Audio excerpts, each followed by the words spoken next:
प्यारे छात्र छात्राओं, आपका वर्चुअल क्लास में स्वागत है। मैं रामनरेश प्रसाद, हिंदी प्रवक्ता, नेहरू इंटर कॉलेज मनसा छापर कुशीनगर, कक्षा 11 हिंदी पढ़ने वाले छात्र छात्राओं को महाकवि माघ का प्रभात वर्णन, जो संस्कृत साहित्य में, संस्कृत भाषा में लिखा गया था, उसका रूपांतरण आचार्य महावीर प्रसाद द्विवेदी ने किया है और निबंध का नाम उन्होंने दिया है महाकवि माघ का प्रभात वर्णन। महाकवि संस्कृत साहित्य के कवि हैं। उन्होंने प्रभात वर्णन संबंधी हृदय स्पर्धी एवं मार्मिक स्थलों को जिस प्रकार से सूक्ष्म निरीक्षण शक्ति एवं उसके कवित्वपूर्ण हृदय की झांकी पाठकों के सम्मुख प्रस्तुत की है, उसने अत्यंत कलात्मक ढंग से यह दिखाया है कि किस प्रकार सूर्य और चंद्रमा, नक्षत्र एवं दिग्वधुएं अपनी अपनी क्रीड़ा में तल्लीन हैं। मानवीकरण के सहारे उनकी क्रीड़ाओं को मूर्तमान करने में महाकवि माघ को आशातीत सफलता मिली है। सूर्य की रश्मियां अंधकार को नष्ट कर जीवन और जगत को प्रकाश से परिपूर्ण कर देती हैं। रसिक चंद्रमा और सूर्य समय समय पर दिग्वधुओं से कैसे प्रणय निवेदन करते हुए एक दूसरे के प्रति प्रतिद्वंदिता के भाव से भर उठते हैं, कैसे प्रवासी सूर्य का स्थान चंद्रमा लेकर दिग्वधुओं से हास परिहास करते हुए सूर्य के कोप का भाजन बन उसके द्वारा परास्त किया जाता है। इन सब का बड़ा ही मनोरम चित्रण विवेच्य निबंध में किया गया है। सूर्य और चंद्रमा के उत्थान और पतन को देखकर मानव जगत की जीवन की परिवर्तनशीलता के प्रति विस्मय एवं आश्चर्य नहीं होता, अपितु इसी शाश्वत नियम के प्रति उसका विश्वास दृढ़ होता है। इस प्रकार प्रभातकालीन सौंदर्य की विविध रेखाओं को अंकित करते हुए अत्यंत प्रभावोत्पादक एवं सरस ढंग से निबंधकार द्विवेदी जी ने महाकवि के द्वारा लिखे गए उस वर्णन का यहाँ पर अपने ढंग से, कलात्मक ढंग से, प्रभावोत्पादक ढंग से, सरस ढंग से द्विवेदी जी ने मनुष्य मात्र को प्रकृति से बहुत कुछ शिक्षा लेने का परामर्श दिया है और इसी उद्देश्य से इस निबंध को पाठकों के समक्ष पढ़ने के लिए रखा गया है। इस निबंध को पढ़ने के पश्चात मनुष्य को अवश्य समझ लेना चाहिए कि प्रकृति परिवर्तनशील है और उदय के साथ साथ अंत होता है। व्यक्ति कभी अपने उन्नति के चरमोत्कर्ष को प्राप्त कर लेता है तो कभी वह धीरे धीरे ढलान की तरफ अर्थात पतन की तरफ या अवनति की तरफ अग्रसर होता है। उसको उसका भान नहीं रहता कि मेरी ख्याति, मेरी प्रतिष्ठा गिर रही है अथवा बनी हुई है और वह धीरे धीरे गिरता जाता है और एक समय वह उपहास का, चंद्रमा की तरह उपहास का पात्र बन जाता है। इस निबंध में आप सभी बच्चों को पढ़ने के लिए मिलेगा।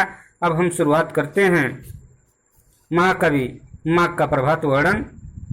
जैसा हमने बताया कि महाकवि जो प्राचीन कवि हैं, संस्कृत साहित्य के कवि हैं, वह संस्कृत में प्रभात वर्णन किए हैं, सुबह सुबह का वर्णन किए हैं। उन्हीं का रूपांतरण ये संस्कृत हिंदी में महावीर प्रसाद द्विवेदी जी करते हैं। अब इसको सुने कि महाकवि प्रभात का वर्णन कैसे किए थे। हम संस्कृत में न पढ़ करके उसका हिंदी रूपांतरण, उसी को प्रभावोत्पादक या प्रभावशाली ढंग से किस प्रकार से ये प्रस्तुत करते हैं पाठकों के सम्मुख, अर्थात हम कक्षा 11 के जो बच्चे हैं इस पाठ को, इस निबंध को पढ़ेंगे तो यह किस तरह से उल्लास मन में भरता है, किस प्रकार से हमारे मस्तिष्क को गतिमान करता है, यह आपको पढ़ने के लिए जब मिलेगा तो आप स्वयं उससे अवसिंचित होंगे। अब शुरू करते हैं। क्या कहते हैं ये? रात अब बहुत ही थोड़ी रह गई है।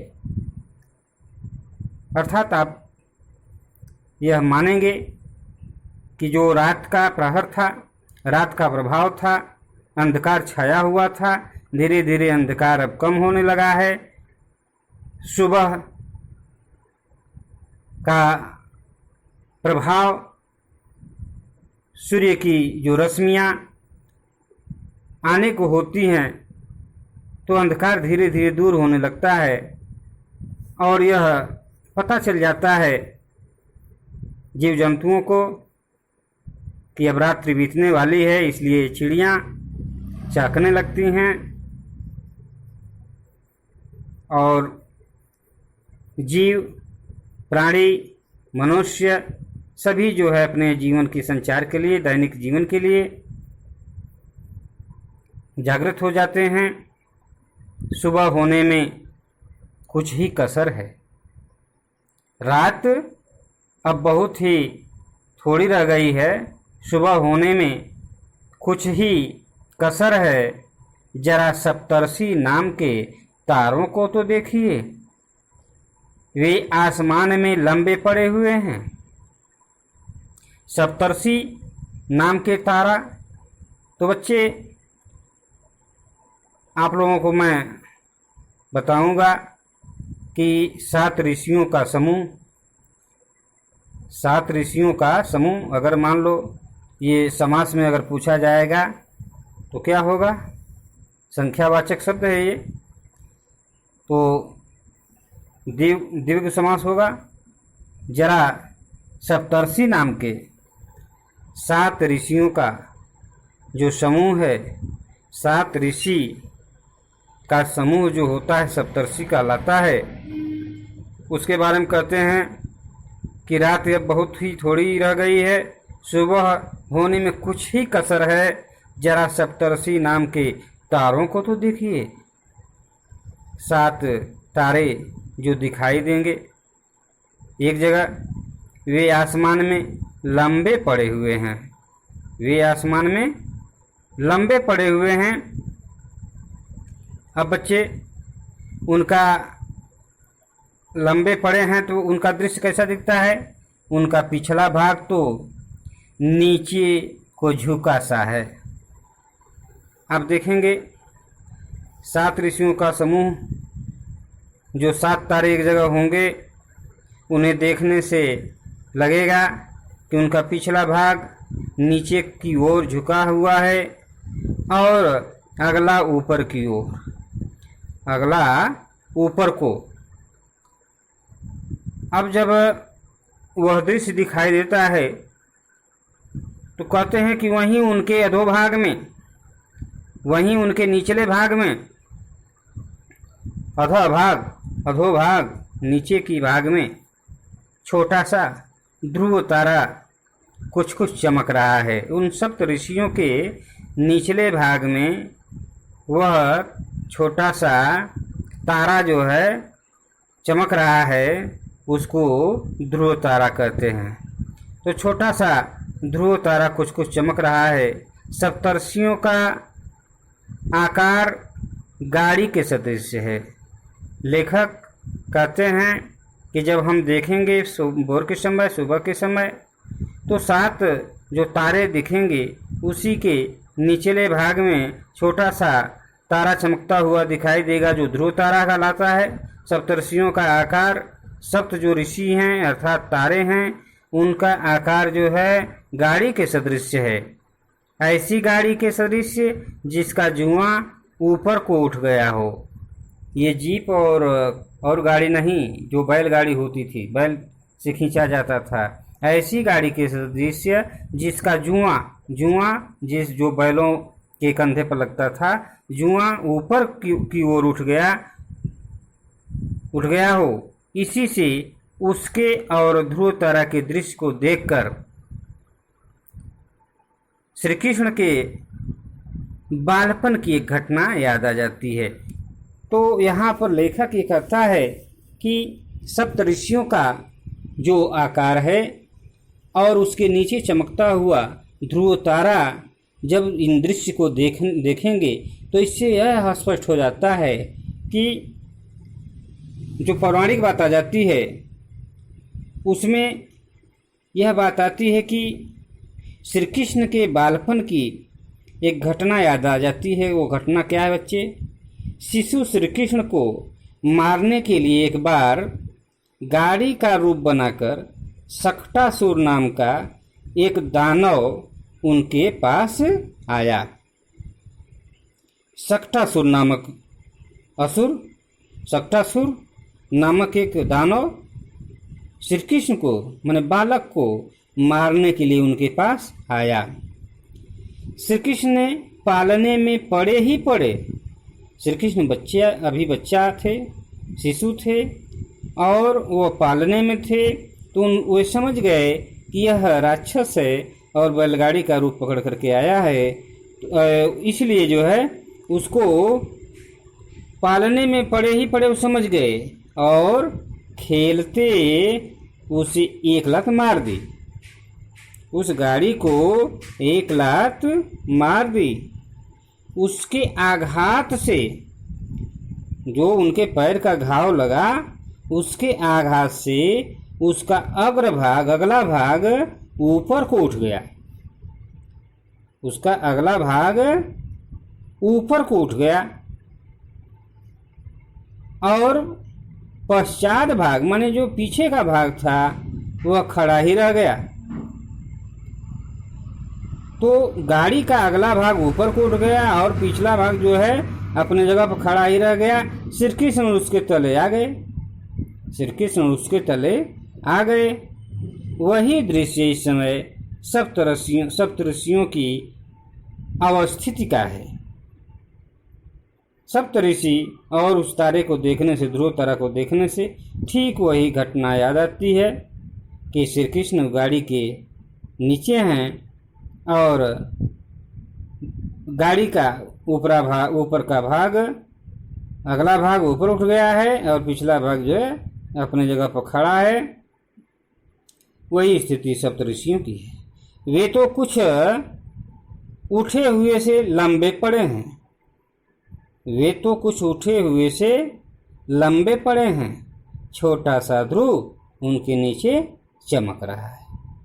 तो बच्चे, हम जब इस निबंध को पढ़ेंगे या पढ़ते हैं या आप जो पढ़ रहे हैं, तो इससे यही स्पष्ट होता है कि हम केवल इसको पुस्तक में पढ़ते हैं, लेकिन दृश्य हमारा उस गाड़ी और श्री कृष्ण का उस सप्तऋषि और ध्रुव तारा को देखने से ज्ञात होता है। अर्थात हमारा दृश्य उस आकाश में, नभ में वह चमकते हुए तारे और ध्रुव तारा ही नज़र में आ रहा है। हम ये कहेंगे चित्रोपमा, अर्थात ऐसी उपमा दी जा रही है कि चित्र प्रस्तुत हो जा रहा है बच्चे। तो यहाँ पर हम अब आगे देखेंगे कि पूर्व दिशा रूपिणी सी। अच्छा, दूसरी बात है बच्चे, इसमें मानवीकरण है। चूँकि वो मानव तो है नहीं, लेकिन जो रूप दिया गया है इसमें क्या है, ये मानवीकरण है और उनको ऐसा लग रहा है कि वे मानव है, इसलिए मानवीकरण इसमें आ गया है। अब देखो बच्चे, होता क्या है कि ये तो अभी दृश्य दिखाई दे रहा है, लेकिन अभी परिवर्तन हो रहा है। सूर्य धीरे धीरे आकाश में आएंगे। तो अब देखो, पूर्व दिशा रूपिणी स्त्री, पूर्व दिशा को उन्होंने क्या मान लिया? स्त्री मान लिया। पूर्व दिशा रूपिणी स्त्री की प्रभा, जो उसका प्रकाश है, इस समय बहुत ही भली मालूम होती है, बहुत अच्छी मालूम हो रही है। वह हंस सी रही है। यहाँ किस प्रकार का रूप, किस प्रकार का सौंदर्य, किस प्रकार का चित्र प्रस्तुत हो रहा है कि लेखक कहता है कि पूर्व दिशा रूपिणी स्त्री की प्रभा इस समय बहुत ही भली मालूम होती है, वह हंस सी रही है। अर्थात उस सौंदर्य को देखने के पश्चात, उस जो है सुनहले रूप को देखने के पश्चात लगता है कि वो हंस रही है। वह यह सोचती सी है कि इस चंद्रमा ने जब तक मेरा साथ दिया, जब तक यह मेरी संगत में रहा, तब तक यह उदित ही नहीं रहा, इसकी दीप्ति भी खूब बढ़ी। दीप्त माने चमक, तो इसकी चमक भी खूब बढ़ी। ये कौन सोच रही है? पूर्व दिशा रूपिणी स्त्री। ठीक है बच्चे, तो दिशाओं को यह स्त्री के रूप में यह अंकित किए हैं। अब बच्चे यहाँ देखो, परंतु देखो वही अब पश्चिमी दिशा रूपिणी स्त्री की तरफ जाते हैं। अब पश्चिम दिशा की तरफ सूर्य सुबह होने को है, तो जो शाम के समय चंद्रमा उगा हुआ था पूरब के तरफ, वह जो है धीरे धीरे रात बीतने पर किधर दिखाई दे रहा है? पश्चिम दिशा में। तो पूर्व दिशा रूपिणी हंसती हुई यह उपहास कर रही है कि पश्चिम दिशा रूपिणी स्त्री की तरफ जाते ही चंद्रमा दीन दीप्ति होकर, अर्थात उसका चमक जो है दिनहीन हो गया है, कम हो गया है, फीका पड़ गया है, तो जाते ही पतित हो रहा है, अर्थात गिर रहा है। अब उसका पता नहीं चलेगा, वो गिर जाएगा। इसी से पूर्व दिशा चंद्रमा को देख देख प्रभा के बहाने, अब हंसना कैसा लग रहा है? प्रभा, प्रभा के बहाने ईर्ष्या से मुस्कुरा सी रही है। परंतु चंद्रमा को उसके हंसी मजाक की कुछ भी परवाह नहीं, वह अपने ही रंग में मस्त मालूम होता है। अस्त समय माने डूबते समय, अस्त समय होने के कारण उसका बिंब तो लाल है, जो बिंब उसका दिखाई दे रहा है छाया, वह कैसी दिखाई दे रही है? लाल। पर किरणें उसकी पुराने कमल की नाल के कटे हुए टुकड़ों के समान सफेद हैं। लालिमा तो है उसमें चंद्रमा में, लेकिन किरणें उसकी अभी पुराने कमल की नाल के कटे हुए टुकड़ों के समान क्या है? सफेद है। स्वयं सफेद होकर भी बिंब की अरुणता के कारण, स्वयं सफेद होकर भी बिंब चंद्रमा कैसा है? लाल है। तो किरणें सफेद हैं, तो स्वयं सफेद होकर भी बिंब की अरुणता, लालिमा, अरुणता माने लालिमा के कारण वे कुछ कुछ लाल भी हैं। कुमकुम मिश्रित सफेद चंदन, कुमकुम मिला हुआ सफेद चंदन के सदृश उन्हें लालिमा मिली हुई सफेद किरणों से चंद्रमा पश्चिम दिग्बधू का श्रृंगार सा कर रहा है। चंद्रमा जो है पश्चिम दिग्बधू, दिक धन बधू, तो दिग्बधू, तो बच्चे चंद्रमा जो है पश्चिम दिशा रूपी बधू अर्थात स्त्री का क्या कर रहा है? श्रृंगार सा करता हुआ दिखाई दे रहा है। उसे प्रसन्न करने के लिए उसके मुख पर चंदन का लेप सा समा रहा है। उसे प्रसन्न करने के लिए उसके मुख पर क्या कर रहा है? चंदन का लेप सा लगा रहा है। पूर्व दिग्बधू के द्वारा किए गए उपहास की तरफ उसका ध्यान ही नहीं। अब अगला है, जब कमल शोभित होते हैं, बच्चे ध्यान देना, जब कमल शोभित होते हैं, अर्थात कमल जब शोभा पाते हैं, कमल कब शोभा पाते हैं? दिन के समय ना, सूर्य जब उदित होता है तब ना, तो सूर्य के उदय होने पर कमल जो है शोभित होता है। तो जब सूर्य दिन में उगते हैं, सूर्य के उगने से दिन होता है और कमल जो है खिल उठते हैं, तो उस समय जो कुमुद होते हैं वह क्या होते हैं, वह शोभित नहीं होते, अर्थात वह बंद होने लगते हैं। कुमुद जानते हो बच्चे, कुमुद किसको कहा जाता है? जो रात के समय चंद्रमा के प्रकाश से खिलते हैं, जो सफ़ेद सफ़ेद छोटे छोटे वह पुष्प होते हैं। तो वह जो है कमल की ही तरह छोटा सा रूप होगा, लेकिन सफ़ेद होगा और वह रात में ही खिलेगा, दिन में बंद हो जाता है। तो यह कहता है, लेखक कहते हैं कि जब कमल शोभित होते हैं तब कुमुद नहीं, और जब कुमुद शोभित होते हैं तो कमल नहीं। दोनों की दशा बहुधा एक सी नहीं रहती। दोनों की दशा जो होती है बहुधा माने एक सी नहीं रहती है, लेकिन एक सी नहीं रहती है, लेकिन एक समय ऐसा भी होता है कि उसमें समानता तुल्यता देखी जाती है। परंतु इस समय, किस समय? प्रातःकाल। परंतु इस समय प्रातःकाल दोनों में तुल्यता देखी जाती है। कुमुद बंद होने को है, पर अभी पूरे बंद नहीं हुए। उधर कमल खिलने को है, पर अभी पूरे नहीं खिले। एक की शोभा आधी ही रह गई है और दूसरे की आधी ही प्राप्त हुई है। रहे भ्रमर, बने जो भंवरे हैं, भंवरे मंडराते हैं, तो रहे भ्रमर, सो अभी दोनों ही पर क्या कर रहे हैं? मंडरा रहे हैं। और गुंजा रव के बहाने दोनों ही की प्रशंसा के गीत गा रहे हैं। गुंजा रव के बहाने दोनों ही के प्रशंसा के गीत से गा रहे हैं।